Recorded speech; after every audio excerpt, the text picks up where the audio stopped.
Relate na relate ako! Kala, parang nahihilom na ako sa kanya. Nakaka-tense naman ang story. Iba talaga! More pa! Dear M.O.R. Ibang kilig sa orig.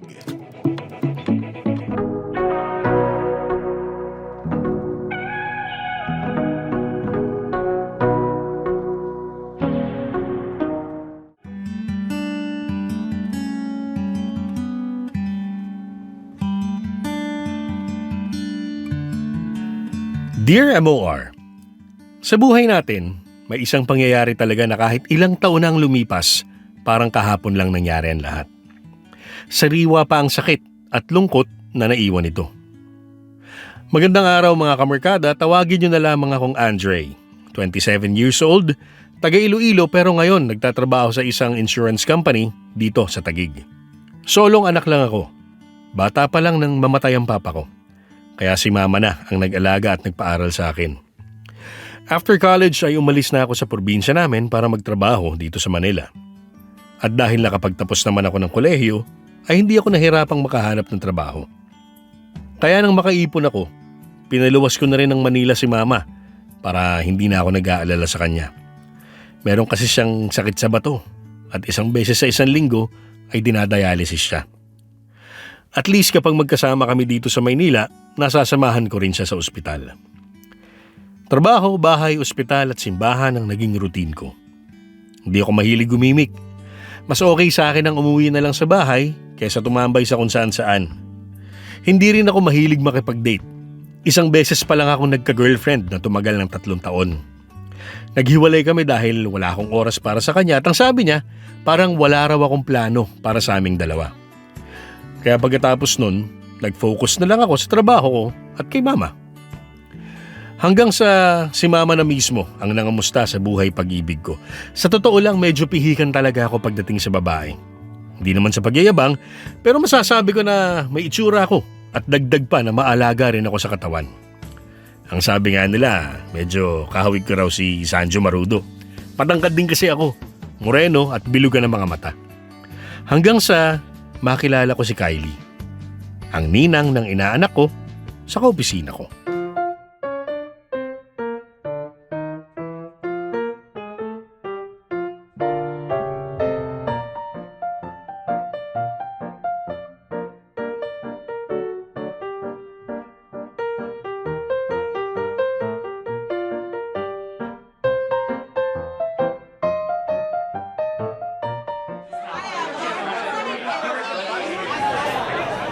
Pare, buti nakarating ka sa birthday ng anak ko. Siyempre, ang dami ko ng utang eh. Nasaan ba si Angel para maiabot ko na tong regalo ko sa kanya? Ako, busy pa sa mga kalaro niya. Mamaya mo na iabot yan dahil excited na rin niya na makita ka. Halika, kumain ka muna. Ay, sandali lang pare ha. Puntahan ko lang tong organizer para sa mga games natin mamaya. Kain ka lang dyan ha. Sige pare, huwag mo ko lalahanin dito. Ano bang pwedeng kunin na pagkain dito? Medyo busog pa ako kaya spaghetti na lang siguro. Andre? Yes? And you are? Grabe siya. Hindi mo na ako natatandaan? Ako to, si Kylie. Ah, oo. Nakita na tayo sa binyag ni Angel. Sorry medyo makakalimutin na talaga ako sa mukha. Saka ngayon lang ulit kasi ako nakapunta dito sa birthday party ni Angel eh. Hala siya. Eh di, ang dami mo na palang utang sa inaanak natin. Kaya nga bumabawi ako ngayon eh. Alam mo na, mahirap na yung humaba ang listahan ko ng utang sa regalo. Ikaw, palagi ka bang present sa mga birthday party niya? Ako pa? Syempre naman. Tsaka malapit lang din kasi dito yung bahay ko. Kaya kapag hindi ako nakakapunta, si Angel na mismo ang nabisita sa amin. Wala palang takas. Oh, magkasama na pala yung pinakagwapong ninong at pinakamagandang ninang ng anak ko eh. Hello po, Ninong Andre at Ninang Kylie. Hi Angel, nabuksan mo na ba yung regalo ko? Opo, thank you po sa cute na bag. O ito naman yung regalo ko. Wow, thank you po. Pero mamaya ako na po ito bubuksan ha. At since magkasama na kayong dalawa, kayo na mag-partner sa games natin mamaya ha.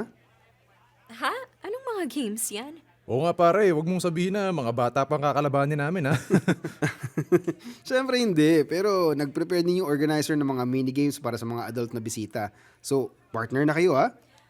Sige ba, basta wag lang ako ipapatalo nitong kumpare mo kasi competitive yata ako. Ako pa talaga magpapatalo ah. Mas competitive ako no.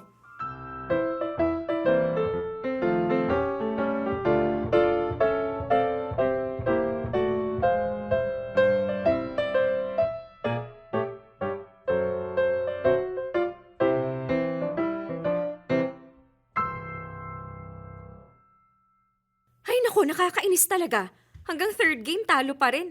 O bakit? Kasalanan ko ba na hindi mo alam na nasa Middle East ang Lebanon? Hoy, hindi lang naman yung sa Pinoy Henyo Game yung sinasabi ko, no? Pati yung charade. Ang pangit-pangit mo magbigay ng clue. Ang sabihin mo, hindi mo lang talaga alam yung word na pinapahula sa'yo. Sinisi pa ako nito. O bakit? Sino ba dapat kong sisihin? Eh di ba kaya mo nahulaan yung sa charade kasi magaling ako kumumpas ng mga clue? Hindi kagaya mo. Fantastic ang title pero ang senyas mo puro taas ng kamay. Paano ko mahuhulaan yun? Eh di ba nga, yun yung ginagawa ni Vice Ganda sa movie na yon? Ang hirap mo naman kasi makagets eh. Huwag mo akong sinasabihan ng ganyan kasi kaya lang tayo nagka-point dahil sa akin. Kapag olat, sa akin ang sisi. Pero yung mga points na pagkapanalo, ikaw ang humakot. Grabe naman. Aba, syempre! Kasi yun naman ang totoo. Ako yung nagdala sa ating dalawa sa 3 game na yon at ikaw nagpatalo. O edi wow, ikaw na lahat. Ang galing mo eh, no? Magaling talaga ako. Competitive ako hindi kagaya mo. Kung hindi talo, kulelat naman. Siguro kung hindi ikaw ang partner ko, baka nanalo pa ako Bakit kasi ikaw pa yung pinartner sa akin? Alam mo ikaw, kanina ka pa eh. Hindi lang talaga kita pinapatulang kasi babae ka. Eh di kalimutan mo na babae ako. O ano, ha? Ano? Ewan ko sa'yo, tumigil ka nga dyan.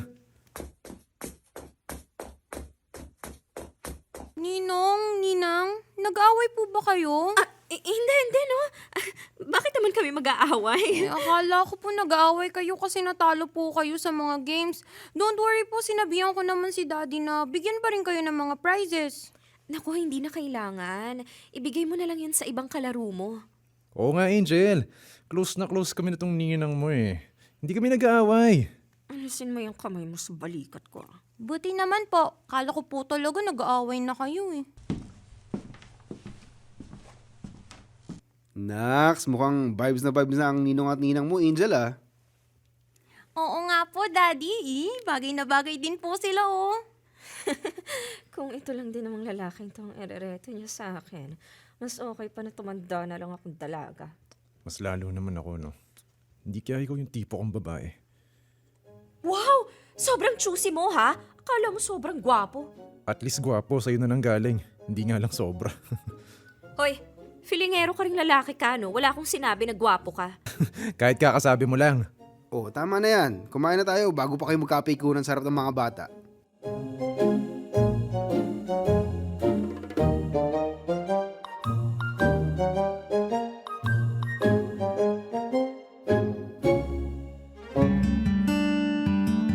Mga kamerkada, kung itsura lang naman ang pagbabasihan, sa totoo lang, nakuha ni Kylie ang lahat ng pisikal na katangian na gusto ko sa isang babae. Kahawig niya kasi si Angel Locsin na sobrang crush na crush ko. Mahaba ang buhok, singkit ang mga mata at maganda katawan. Kaya lang, medyo nakaka-turn off ang ugali niya. Ayoko kasi ng babaeng maingay at hindi nagpapatalo. Malakas rin ang pakiramdam ko na siya yung tipo ng tao na hindi ko talaga makakasundo sa maraming bagay. Mabuti na lang talaga at si Angel lang ang magiging dahilan ng pagkikita namin dahil naisip ko na baka sa susunod na magkasama ulit kami sa iisang oras at lugar, baka maging asot pusa na naman ang bangayan naming dalawa. Hanggang sa magkita nga kami ulit pagkalipas ng halos 2 buwan.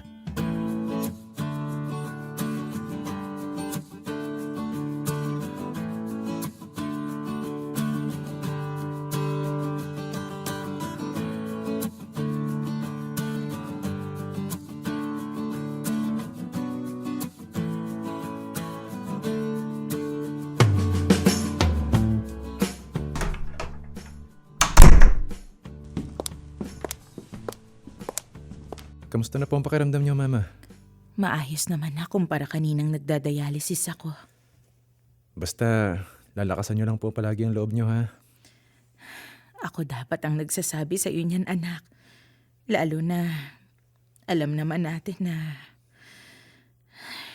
pwede akong mawala anumang oras. Mama, ayun na naman po kayo eh. Di ba ang sabi ko sa inyo, huwag niyo pong masyadong iniisip yung bagay na yan. Sabi naman po ng doktor, bumubuti na ang lagay niyo eh. Bumubuti nga, pero hindi ibig sabihin na magtatagal pa ang buhay ko. Mangyayari po yun. Kaya nga po, isinama ko kayo dito sa Maynila para mas mapagamot ko kayo sa mas magaling na doktor. At naniniwala ako na mas lalakas pa kayo at makakasama ko pa po kayo ng mas matagal. Sana nga, anak. Hindi ka pa ba magpapalit ng damit para makahabol ka sa misa sa simbahan? Hindi na po ba kayo sasama? Magpapahinga na lang muna ako. Alam ko na kahit hindi ako makapagsimba ngayon, kasama naman ako sa mga panalangin mo. Kahit kailan naman po, hindi kayo mawawala sa mga dasal ko. Kaya huwag niyo po akong iiwan na. Ayoko pong mawala kayo sa akin. Baka hindi ko po kayanin eh.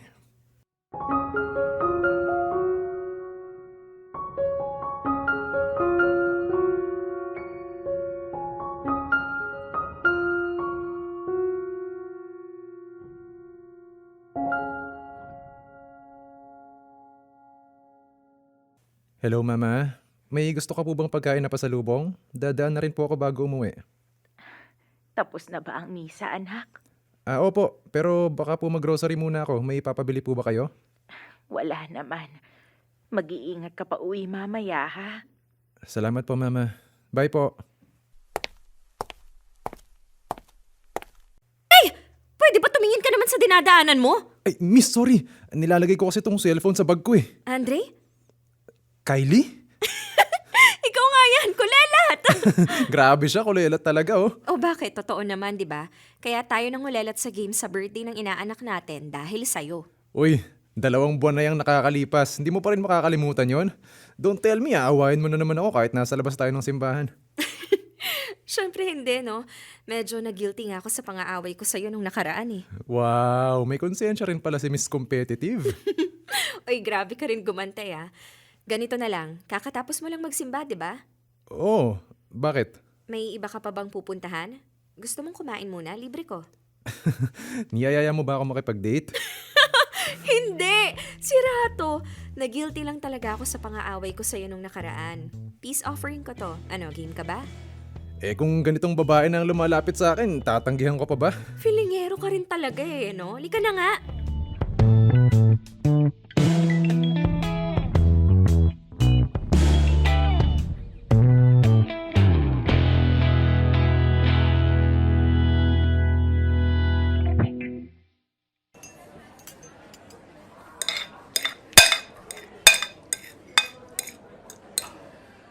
Uy, thank you sa libre ah. Wala yun. Basta ba, lilibre mo rin ako next time eh. So utang pala to, no? Pero alam mo, ngayon ko lang nalaman na may masarap palang kainan dito malapit sa simbahan. Talaga? Baka naman kasi sa mga mamahaling restaurant ka lang kumakain. Hindi lang talaga kami madalas gumala dito pagkatapos magsimba. Namin? Ibig sabihin, palagi kang may kasama kapag nagsisimba? Oo, yung mama ko. Pero dati yun, nung wala siyang schedule ng dialysis tuwing linggo. Kaya lang nagbago kasi yung schedule niya sa ospital at nalipat ng linggo. Kaya pagkatapos ng treatment niya, iuwi ko na siya sa bahay para makapagpahinga na siya. Tapos ako na lang mag-isa yung magsisimba dito. Ah, ganun ba? Anong sakit niya? If you don't mind lang naman. Meron siyang sakit sa bato eh. 3 years na siyang nag-undergo ng dialysis treatment. Siya ba yung dahilan kung bakit parang ang seryoso mong magdasal kanina? Ikaw ni-stalk mo ako no? Alam mo, feelingero ka talaga, no? Nasa bandang unahan ka kasi nakaupo kaya napansin ka agad kita. Kung hindi mo nga lang ako binunggo kanina, hindi kita kakausapin eh. Sabihin mo, may crush ka lang sa akin. Saka correction, ikaw ang bumunggo sa akin. Grabe, ang kapal ng mukha talaga. Pero tama ka. Tungkol nga kay mama yung dasal ko kanina.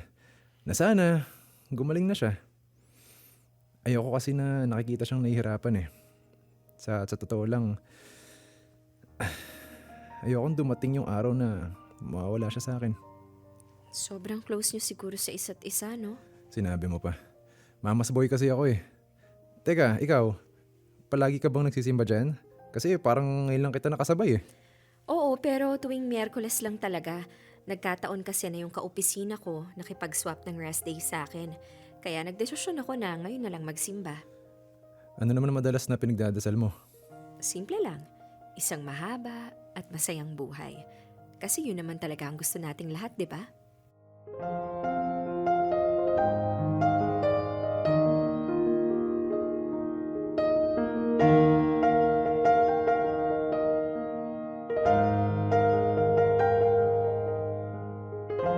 Mga kamorkada, hindi yun ang huling beses na nagkita kami ni Kylie.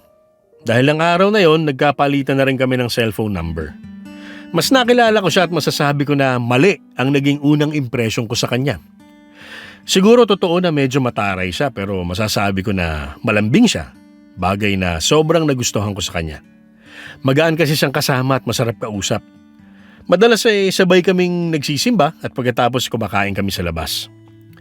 Naikwento ko na nga sa kanya halos ang buong buhay ko. Alam na alam niya kung gaano ko kamahal si Mama. Ang totoo niyan, si Kylie ang naging karamay ko nang sabihin sa akin ng doktor na hindi na raw tatagal ng 1 taon ang buhay ni Mama. Sobrang nalungkot ako pero hindi ako naniwala sa sinabi ng doktor. Malakas si Mama at alam kong malakas din siya kay Lord. Mas lalong lumakas ang pananalig ko nang malampasan ni Mama ang 3 buwan na taning ng mga doktor sa kanya. Nakasama ko pa siya ng mahigit 1 taon. Kaya nga halos 3 beses ako kung magsimba para lang makapagpasalamat sa Diyos. Nagpapasalamat kay Lord para sa mas mahabang buhay ni Mama at hinihiling na sana tuluyan na siyang gumaling. Pero siguro nga, hindi lahat ng pinagdarasal natin sa kanya pwede niya ibigay. Pagkatapos sa 1 taon at 4 na buwan, lahat ng masaya ay napalitan ng lungkot. Dahil iniwanan na rin ako ng nanay ko.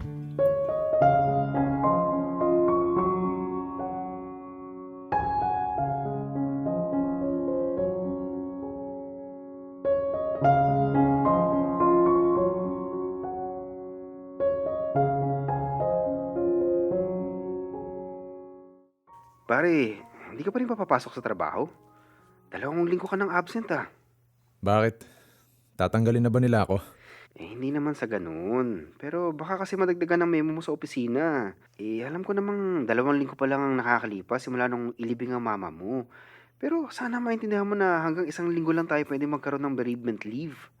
At kung patatagalin mo pa ang ginagawa mo, baka kung anong sanction ang ibigay sa'yo ng manager natin. Andre, nandiyan ka pa ba? Nakikinig ka pa ba sa akin? Oo, nandito pa ako. Sige na Mario, bababa ko na rin to. Ayusin ko lang yung resignation letter ko. Ano? Hindi mo naman kailangan mag-resign. Nakapag-desisyon na ako. Saka alam ko rin naman na ito na yung gusto ng manager natin na gawin ko.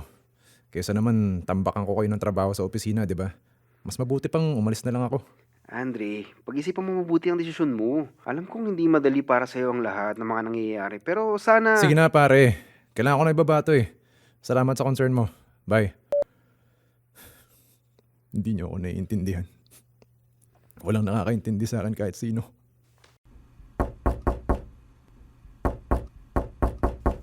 Andre?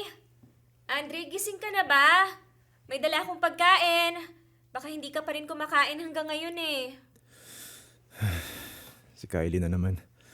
Halos araw-araw na lang siyang pumupunta dito sa bahay. Hindi ko na lang ulit siya pagbubuksan ng pinto. Alam kong nandyan ka at sigurado akong naririnig mo ko.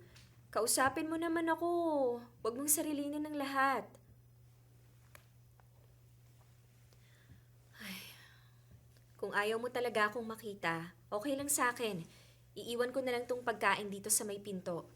Pero Andre, sana sumagot ka kahit man lang sa mga text ko. Sobra na kasi ako nag-aalala sa'yo eh. Alis na ako ha.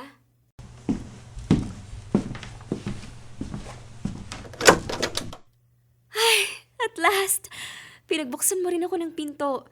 Kumain ka na ba? Ito, may dala akong pagkain. Halika, paghahain kita.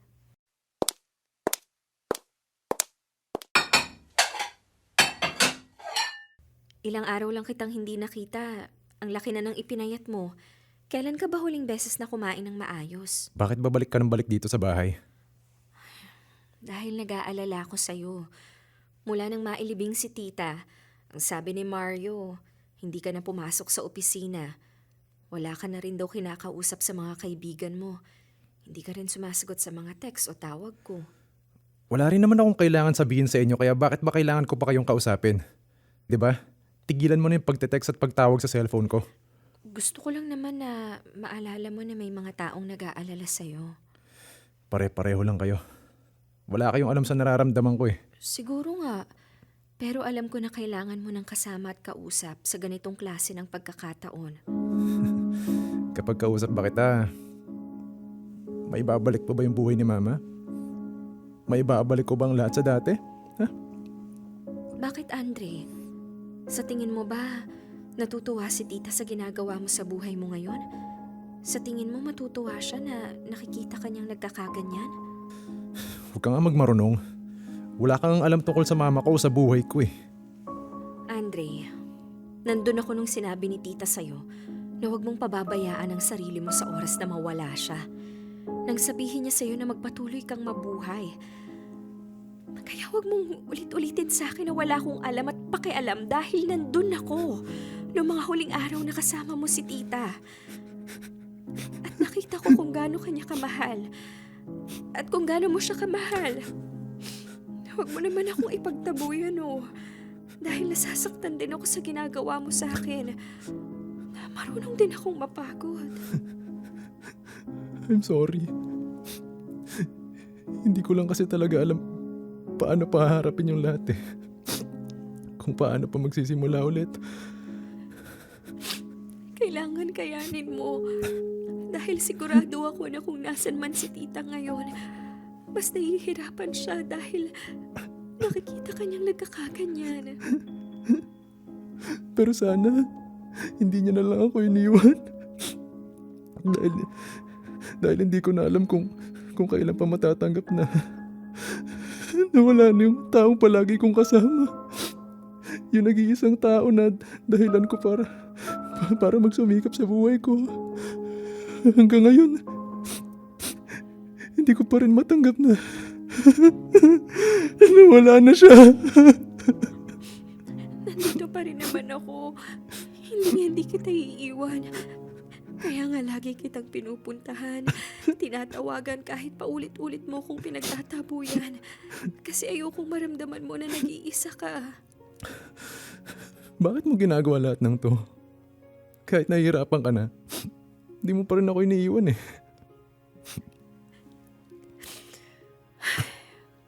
Dahil mahal kita.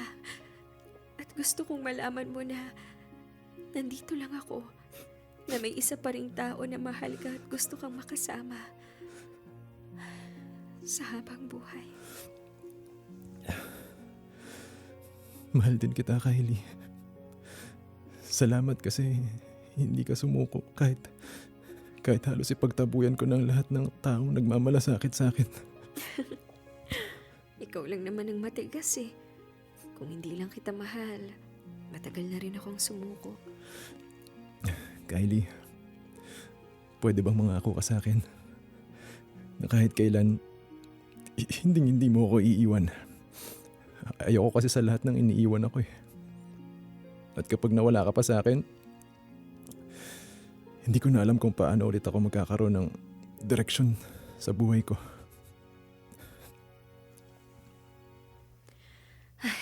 Promise, hindi ka na ulit pag-iisa. Hindi kita iiwan, Andre.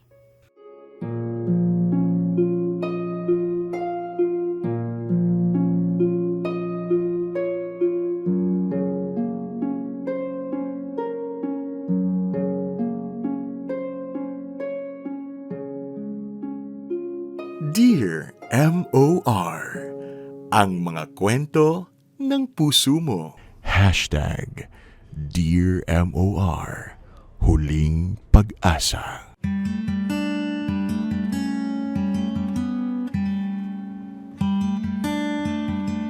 Mga kamarkada, nagkaroon kami ng relasyon ni Kylie.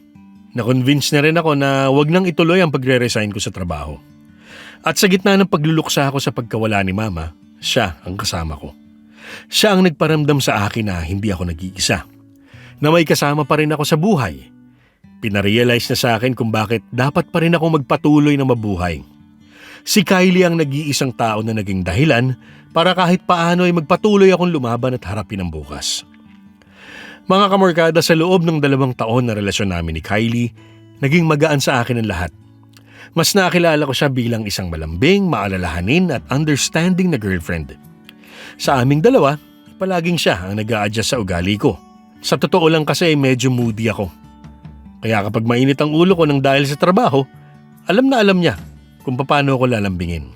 Nasanay ako na si Kylie ang palaging gumagawa ng paraan para maging smooth ang relasyon naming dalawa.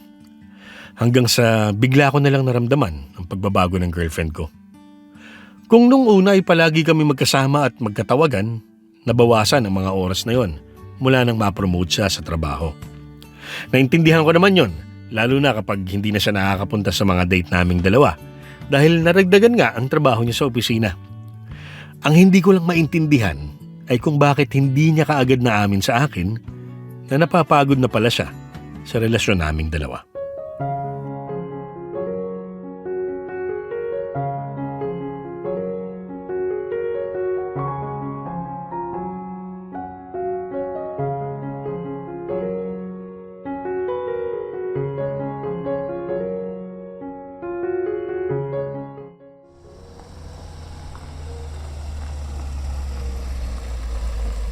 Bakit parang wala pang tao sa apartment ni Kylie? Akala ko sabi niya, nakauwi na raw siya.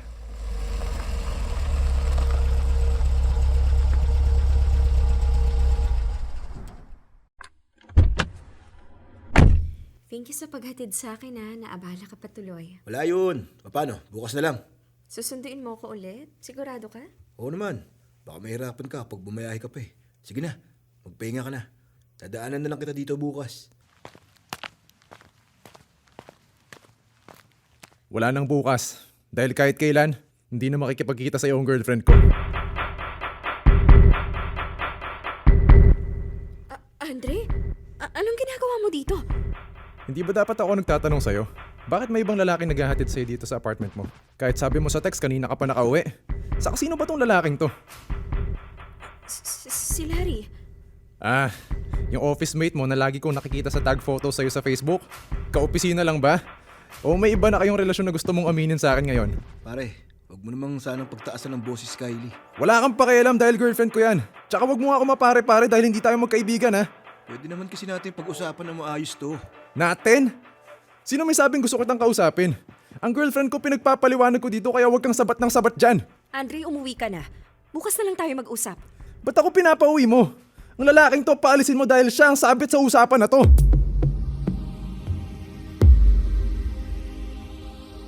Pwede ba? Kausapin mo siya ng maayos. Huwag mong idaan sa init ang ulo. Alam mo makulit ka rin talaga no? Gusto mo talaga ng sakit ng katawan? Eto! Oh my God, Andre! Matuto ka kasing lumugar! Kaya itong sa'yo! Andre, tama na please! Pare! Hindi mo kasi naiintindihan! Tawang hindi nakakaintindi! Dahil hindi ka dapat nakikialam sa relasyon naming dalawa! Tama na! Tama na sabi! Kylie! Bakit ba sa kanya ka lumalapit? Hindi ba dapat sa akin? Dahil ayoko na! Ayoko na sa'yo!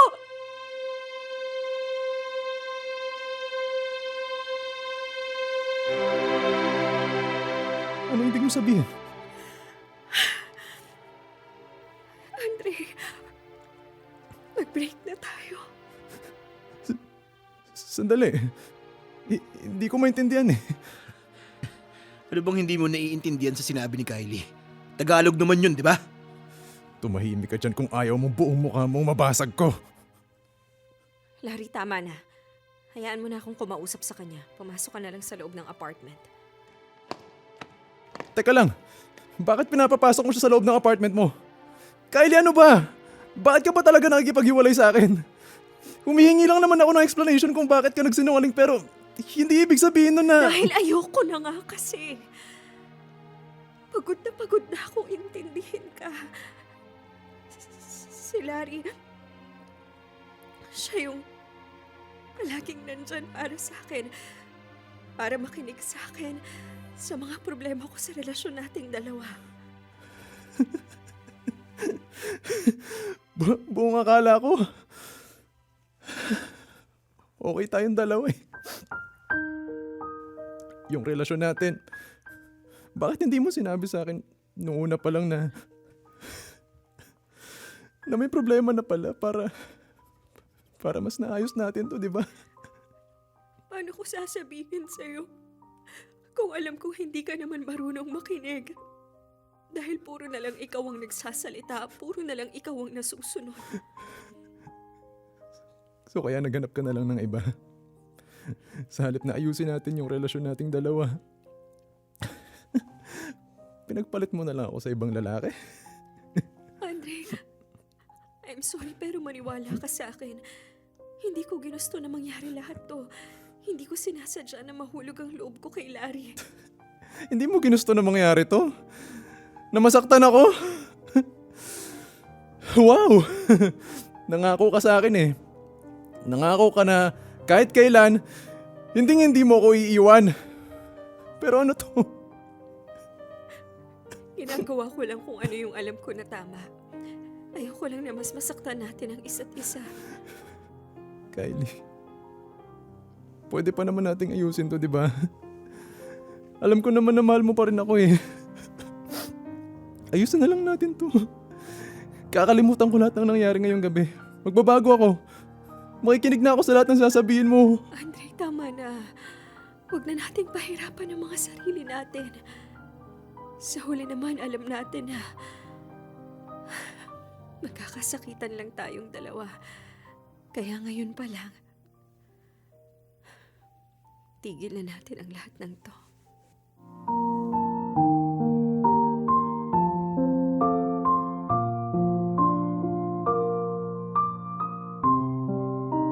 Mga kamorkada, bukod sa araw na nailibing si Mama, ang gabi ng paghihiwalay namin ni Kylie ang isa sa naging pinakamasakit na pangyayari sa buhay ko. Hindi kasi ako makapaniwala na yung babaeng nagbigay ng dahilan para muli akong lumaban ay pagpapalit lang ako sa ibang lalaki. Kahit kung tutuusin, pwede pa naman naming ayusin ang lahat. Hindi ko na rin pinilit pa kay Kylie ang sarili ko. Hinayaan ko na lang siya na mawala sa akin kasunod ng muling pagkawala ng direksyon ng buhay ko. Napabayaan ko ang trabaho ko at naging tambay ako sa mga bar kung saan madalas akong napapaaway. Si Mario ang isa sa mga kaibigan ko na madalas na nakikipag-areglo sa mga nakakaaway ko. Pero kahit naman sinong tao, marunong mapagod sa katigasan ng ulo ng kaibigan nila. Lalo lang nagulo ang buhay ko nang mag-resign si Mario sa opisina namin. Hindi na kami madalas na nagkikita o nagkakasama. Kaya nang minsan naglasing ako sa bar at walang kahit na sinong kaibigan na kasama, napaaway ako at sobra kong nabugbog ang isang customer. Nagsampa siya ng reklamo at pinakulong ako nang dahil sa ginawa ko sa kanya.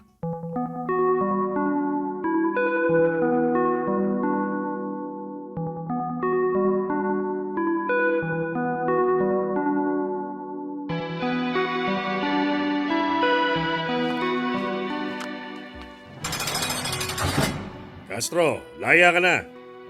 Paano po nangyari yun? Wala naman po akong ibang tinawagan bukod sa kaibigan ko. At ang sabi niya, nasa ibang bansa siya kaya hindi niya ako matutulungan. May nagbayad na ng piyansa mo. Sino po? Ako, Andre. Anong ginagawa mo dito? Bakit dumating ka pa? Hindi naman kita tinawagan. Dahil pagod na si Mario na tulungan ka at makipag-areglo sa mga nakakaaway mo sa bar. Ano ba sa tingin mong ginagawa mo sa buhay mo? Ano pakialam mo? Di ba nga nakipaghiwalay ka na sa akin? Kaya wala ka ng pakialam pa sa kung anong plano at gusto kong gawin sa buhay ko. Oo. Tinapos ko ng relasyon nating dalawa pero hindi ibig sabihin nun na hindi na ako nag-aalala sa'yo. Bakit sinisira mo na naman ang buhay mo? Teka nga, bago kayo mag-away dito sa presinto, ikaw ba Castro gusto mong lumaya o ibabalik kita dun sa loob? Nakakaabala na kayo .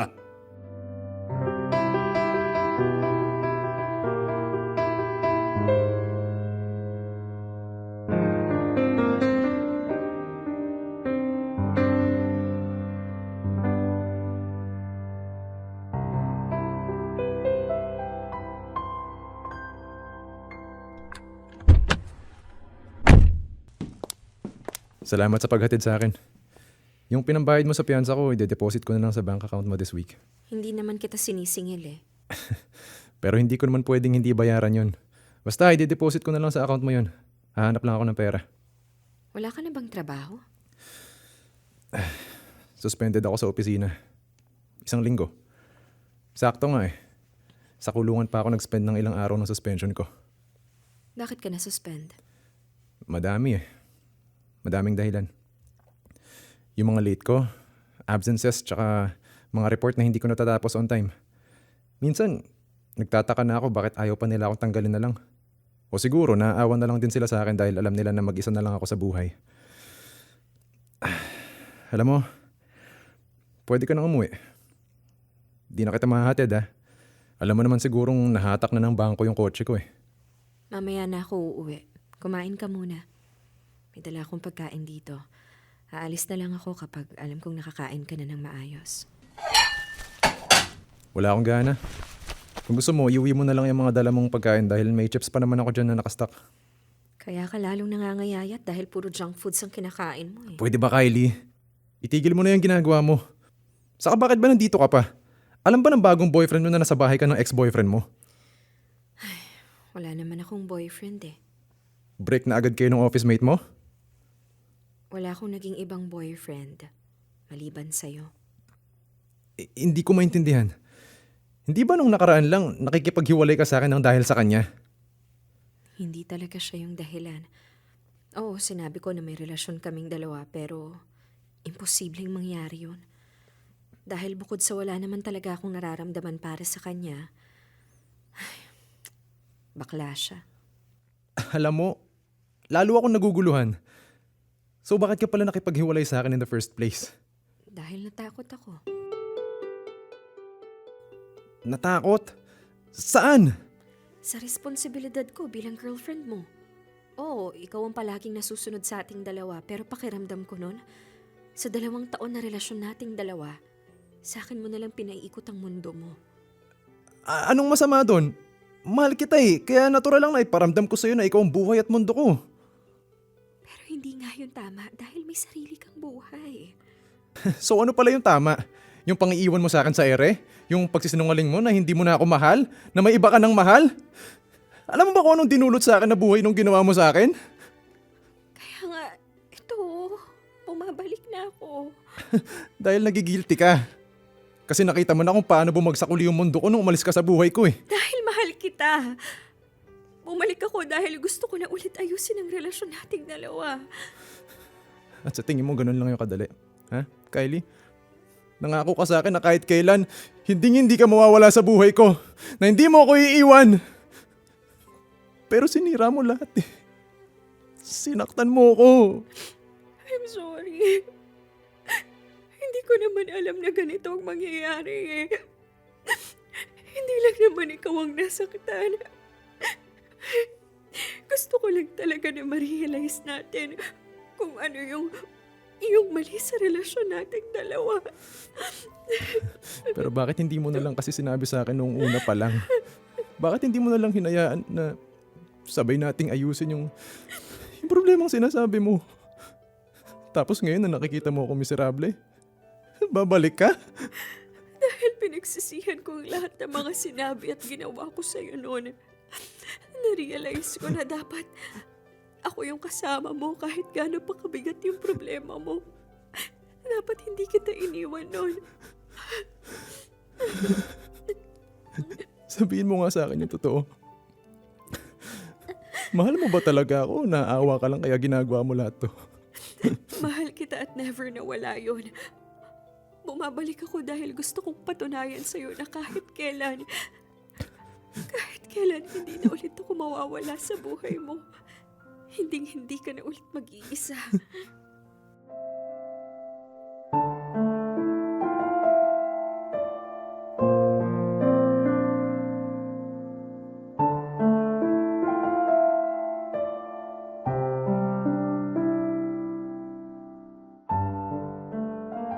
Mga kabarkada, sa pagbabalikan naming dalawa ni Kylie, muling umayos at nagkaroon ng direksyon ng buhay ko.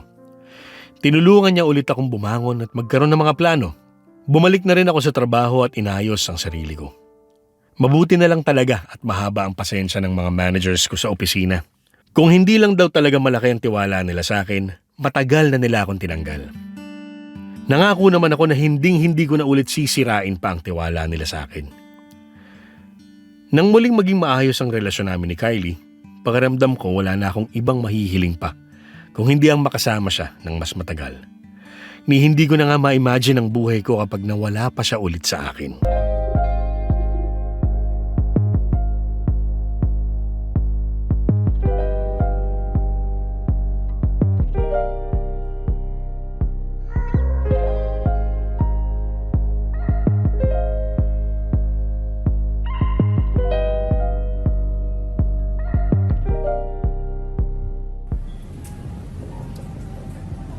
Pauwi na rin ako, babe. Nandito lang ako sa grocery para mamili ng snacks natin para sa movie marathon mamaya. O sige, wag mo na rin masyadong damihan kasi nakita ko na may stock ka pa ng ibang snacks sa bahay mo. Tsaka alam mo na, hindi naman ako mahilig sa junk foods. Opo. Teka, wala ka pa rin ba sa bahay? Wala pa kasi may dadaanan pa ako. Gusto mo, sunduin na kita. Saglit lang naman din to eh. Ay, hindi na. Tsaka sabi mo, 'di ba, ipagluluto mo ako ng dinner mamaya. Kaya mauna ka nang umuwi. Oo nga pala. Bibili na rin ako ng mga fruits na gusto mo. May dadagdag ka pa ba? Wala na, okay na siguro yon. Okay, sige babe. Baba ko na to ha. Para matapos na rin ako dito. Ingat ka, I love you. Love you too, babe. Bye.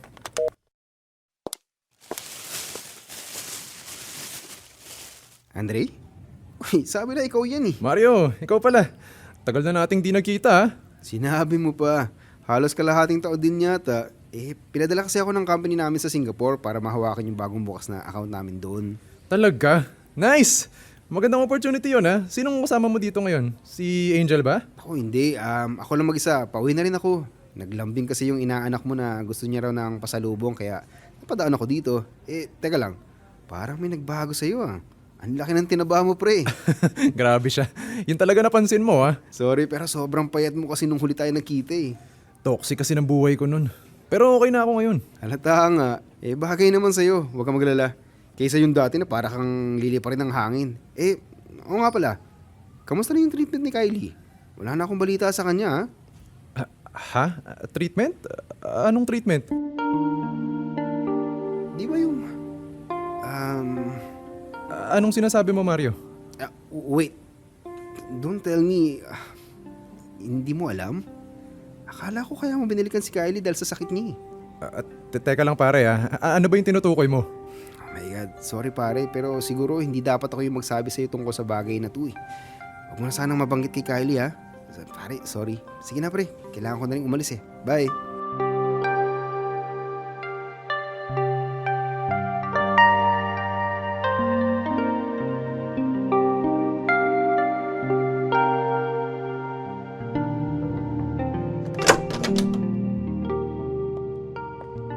Babe, sorry ngayon lang ako nakauwi. Ang traffic kasi.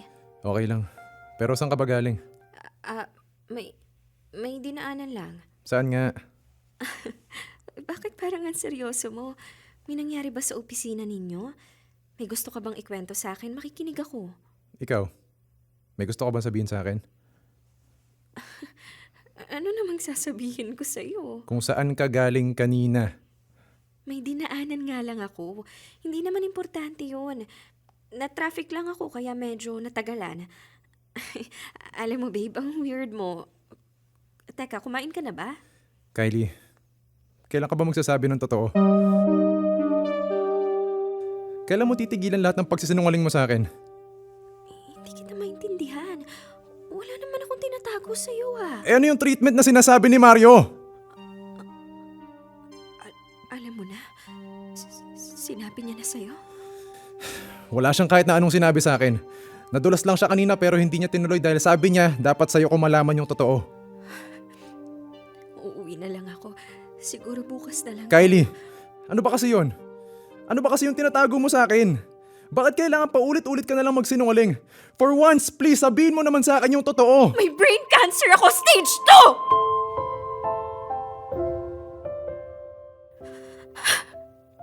2! Okay na ba? Kailan pa? 3 years ago. May tumor na nakita sa CT scan ko. Nag-undergo ako ng treatment. Hanggang sa last year. na-develop na siya at naging cancer. Yung panahon na nakipaghiwalay ka sa akin, ibig sabihin, hindi totoo yung dinadahilan mo na napapagod ka lang sa akin. Totoo na, nagpapanggap ko lang na boyfriend ko si Larry. Para makita mo kaming dalawa. Pero oo, tama ka. Walang totoo sa mga sinabi kong dahilan. Andre, alam kong sobrang selfish ko, pero ayoko lang talaga na mas masaktan ka kapag may nangyaring hindi mabuti sa akin. Ayokong maramdaman mo ulit yung naramdaman mo nang mawala ang mama mo. Ayokong mahirapan ka ng dahil sa akin. Ano palang tawag mo sa nangyayari ngayon? Sa tingin mo ba hindi ako nahihirapan na alam ko na? Di ba parang nauulit lang lahat? Bakit kasi sinasarili mo lang lahat ng to? Hinahayaan mo na masaktan tayong dalawa at hiniwalayan mo ako nun para lang maitago sa akin yung sakit mo. Pero bumalik naman ako, diba?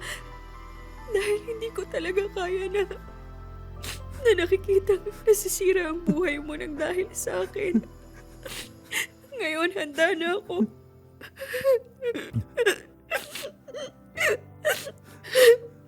Maging successful man. O hindi yung treatment ko. At least kasama kita. Bakit di mo agad sinabi sa akin? Pakiramdam ko tuloy. Hindi talaga ako parte ng buhay mo. Parte ka na ng buhay ko, alam mo yon. Naging mahina lang talaga ako sa tuwing maiisip ko na makikita ko to. Kung paano ka masaktan kapag nalaman mo ang tungkol sa sakit ko. Lalo na kapag wala na ako kagaya ng mama mo. Kylie, gagaling ka.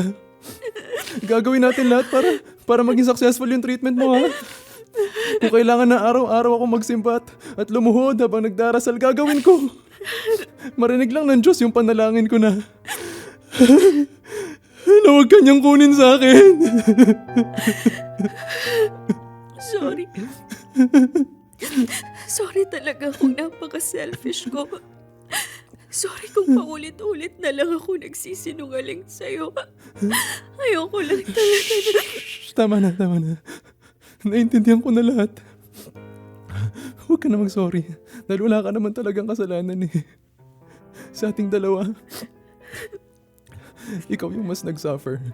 Dahil puro na lang ako yung iniisip mo.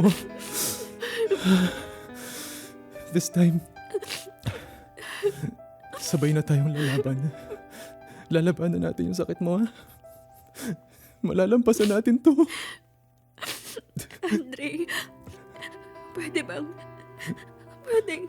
ikaw naman ang mangako sa akin. Kahit anong mangyari o maging resulta ng treatment ko, huwag mong pababayaan ang sarili mo. Ayokong makita na sinisira mo ang buhay mo nang dahil sa pagkawala ko. Bakit parang nagpapaalam ka na? Ayoko lang na bumalik ka sa dati nung mawala ang mama mo. This time, gusto ko na maging mas malakas ka na. Mawala man ako sa tabi mo, huwag mong kakalimutan na palagi mo pa rin akong kasama dito sa puso mo.